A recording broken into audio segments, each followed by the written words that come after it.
Hey guys, this is a screencast for Tuesday the 29th in English 9. Um, Today what we did in class was we started by talking about punctuation and style quiz number 2 and preparing you guys for tomorrow's exam. The quiz is located here if you wanted to get a hold of it. Review that. We also talked To Kill a Mockingbird's chapter 2 and 3. Which was preceded by the quiz for chapters 1 through 3.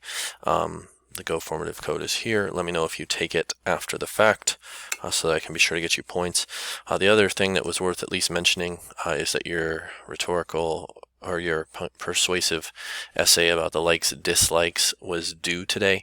I want you guys to do the best you can, finish it to the best of your abilities.